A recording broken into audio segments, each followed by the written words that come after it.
To try to cover several things here. First, several days ago, I made a reference to something called Sky King. Sky King, do not respond. My understanding of that is it's a message to the mission is it's a signal. The mission is go for a fleet of nuclear equipped bomber type aircraft. That it's a signal that the missions go. They're going to go probably start World War III and the end of human civilization here on the planet. But that's what that's my understanding of it. But another thing I want to cover is number stations. Now, if you listen there, go on YouTube, type number stations, and there can be some of the creepiest things you've ever heard. And I remember as a kid, pick up one in Spanish. It was a real strong signal. They just repeat sequence of numbers in Spanish, and you can hear them. You can hear these things in English, Spanish, German. I don't know about other languages, but I know those languages have had numbers. They were used for number stations. Now, another thing, it's like UVB 76. What's a signal coming out of Russia? It's somewhere around 4 megahertz, somewhere down in there. But you can type it in the internet and get the exact specification. If you got a shortwave radio and got a good antenna and want to try to listen for that, I've heard, as a kid, I used to listen to shortwave quite a bit. That's pre-internet days. I talk about 60s, 70s. But anyway, I could pick up some of these weird signals. And at one time, people thought that UVB 76, what they call a dead hand switch, that it had some type of, had like an on-site generator that was supposed to be up permanently. That if it ever went off in air, it was close to the city of Moscow, about like 20 miles from Moscow, or something like that. And if it went off the air, it was a message to the spies. There were spies in the field that Moscow had been destroyed, and it was signal that to start their activities. That I think it's been disproved, but that was a thought at one time that that's what that transmitter site was. Okay, so a few other things I want to cover. I'll probably go down to Buckeye tomorrow morning, and I got a job. Just a very quick thing I got to do down there. And I'll probably swing through the city of Buckeye, get Hobo Joe, get a few other.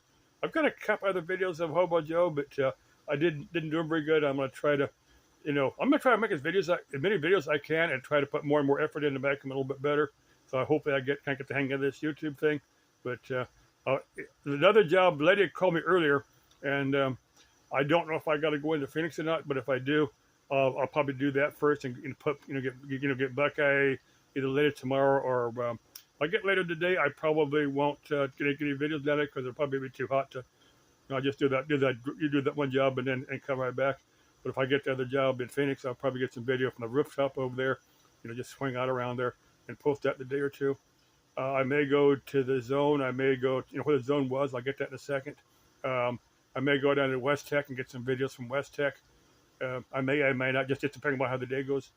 Let's see, what else was I going to cover? Oh, several things, and I forget them here. But my COVID brain. COVID, can goof up your brain. Not serious, but in kind of kinky little ways.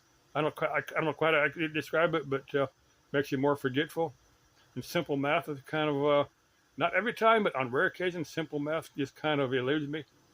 I've heard other people have the same thing, and I get weird smells. I don't know what else is. What was I going to say? On number stations, some people think they're, coded messages to spies in the field. Other people think they might just be channel markers. Some emergency equipment, some emergency setup system. That's what a channel marker is. You have something that you really don't use much, constantly transmitting on a frequency, just to keep somebody else from using that frequency. So if you want to keep it open, you don't want to have some shortwave, commercial shortwave broadcast station on a frequency that you use for set an emergency broadcast. Let's say you want HF signal for some type of national international disaster, or maybe HF communication. Now, people will HF and the right frequencies. You can get long distances out of them. There are a few services that do use HF. Down in the shortwave bands, it's not good for well, like short, like a CB radio. CB radio is problematic on the frequencies. I mean, sometimes you get good clear communication, other times you can't. But if you go like in a VHF or UHF, you can get a pretty decent signal over long distance. Less than less than 60 miles if you don't use repeaters. Where am I going with this? I don't know where I'm going with this. Anyway, that's my plans next for tomorrow, maybe Wednesday, depending on how those days go. Okay, love y'all. Bye bye.